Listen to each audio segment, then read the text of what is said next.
glad to be here. We got lots of stuff. We've got some water, watermelon slices, juice, just to keep you cool. It's a hot summer's day in downtown St. Catharines, Ontario, and for those less fortunate, the promise of free clothing and refreshments is definitely worth lining up for. Do know we get all of our donations from the community to give out for free, and they care about you, and we're just hoping the best for you today, okay? Niagara's Mobile Closet is a unique nonprofit.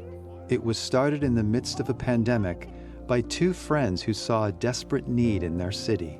My friend Leslie and I were working out in the community, and we just saw a need for clothing. And we thought, well, it's kind of something you could start with very little money. We've got the truck, we get clothing from the community, and done. That was it. We just started from that. The truck they use has been borrowed from the Itty Bitty Pie Company.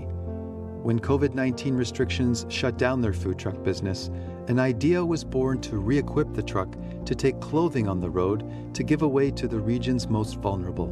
We started in November, and I can't even count how many bags of clothing we've got. The community has just jumped on and have been so enthusiastic and wanted to help so much. I think you should try these ones. These are 10.5. It's just grown exponentially. We figure we've probably serviced about 700, 750 people. How does that feel? Good? Nice, really good. Nice.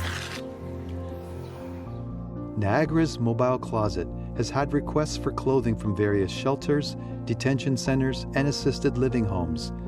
They've also partnered with other local ministries to pool and share resources.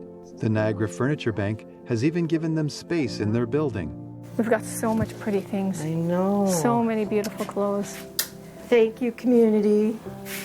With various clothing items coming in, the team has had to be creative in passing along items that weren't suitable for their clientele. First of all, we were getting all these winter fur coats. It was like, what are we going to do with a fur coat? And we had a lady reach out to us. She gets the fur coats and, just makes them into clothing or winter wear for the kids in Nunavut. And that was so exciting. She sent us pictures, little hats and little mitts. And it's recycling at the best. Using social media has been their primary way of getting the word out for what's needed. We'll put out on Facebook that, we're in need of clothes. When it started in the winter, we need coats, we need boots, we need this. And people would drop it off, and then we would bring it to our storage area, we sort it out, and we find a place to go. Okay, so we're going to grab this sleeping tent to go on the truck today. And then we would just load the truck, we drive to the location. Go ahead. And we have racks at the back of the truck that we put out. We have tables that we put out. We sort everything out. And then when the people come, they just shop. We sanitize and we have to, the whole COVID protocol. And then they come shop and just pick what they want. So it's a little bit of a process. It's a little bit labor intensive, sorting everything and, washing things and stuff like that. But it's definitely been a labor of love. Everything's free. There's clothing, shoes, toiletries. Our clientele is the unsheltered, the homeless population, and low income. Rents are high, food costs are high, and clothing comes down at the end. We got a call the other day from a sister of a single mom who has 3 kids and is doing all she can just to clothe her kids and has no clothes herself. So, can we help her? Yeah, we can help her out. Every time we go out, I'm so surprised at the need. It keeps growing week by week by week. And they're younger and younger, too, every time. And it's heartbreaking. Let me just check. Hi. Hey, how are you? Good, yourself? Good. You want to work? Work? Yeah. Pam's commitment to helping the vulnerable came out of a personal life experience. I've had close friends and close family that have had really serious addictions. And going through those experiences has made me relate to a person that might be going through it. And I've also learned, too, you can never judge somebody how they look. You might look at somebody that might think they're an addict and then see another person that they could have the same addiction but just have a different look about them. At Niagara's Mobile Closet, we like to educate around that and get people thinking that it could happen to anybody so easily. And, you know, we just always have to be open and receptive and approachable to anybody's situation. We just pray, Father, that your presence will be here, and we just keep tempers down. It is hot, Lord, and we just pray that a good time and people's needs are going to be met. For Leslie Davenport, the journey to helping others was partly the result of the trauma she experienced throughout her life. My father died when I was 7, and that changed so many things. And I got married when I was young. I was 20, 22 when I had my kids, and then I fell into a depression, really dark. And I attempted suicide, and that was the worst time of my life.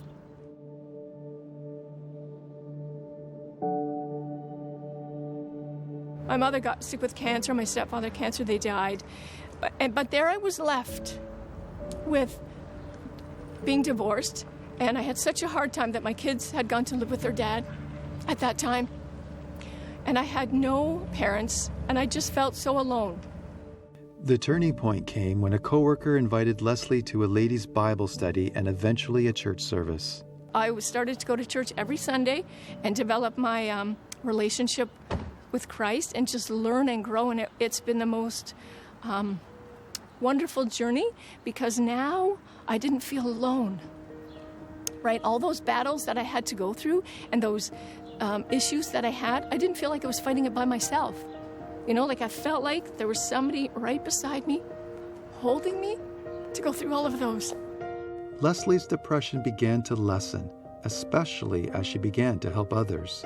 I think that's why doing the mobile closet is so good for me, because even through this past winter, you know, with COVID and staying home and all of that stuff, I still had the closet to go to and to go out and give to those people. It was like giving that joy to others just brought it right back to me.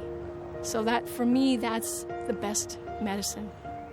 Yeah, we have some water and some popsicles too, okay? We don't want anybody ever to feel that, you know, they're getting stuff and they owe us this. We want them, we're here to help you, to share what we get. And it's just a whole teamwork, from the community that gives the donations to us giving it out to them. It's just everybody being better together and helping each other. And we want to kind of break that stigma that there is no shame in needing help. We're getting everything for free, and to give it out, it's the best. It's absolutely the best feeling. And I encourage anybody, when you're feeling down, give something out. Just help. Doing okay? Soda pop. I wanted to get can I put that one in here because it's warm? Yeah. That was mine. I just got it from. Nothing can fill your heart more with joy when you can give somebody something that can't give you anything back except their love, right? And their kindness. So when we give our love and kindness and giving them, you know, these items and giving them dignity to pick what they need, say what they want, you know, that's the best gift of all. That they're valuable. They mean something, you know? They're not wasted trash on the side of the street where people just walk past and don't want to look at them and don't want to give them $1, you know? They're important.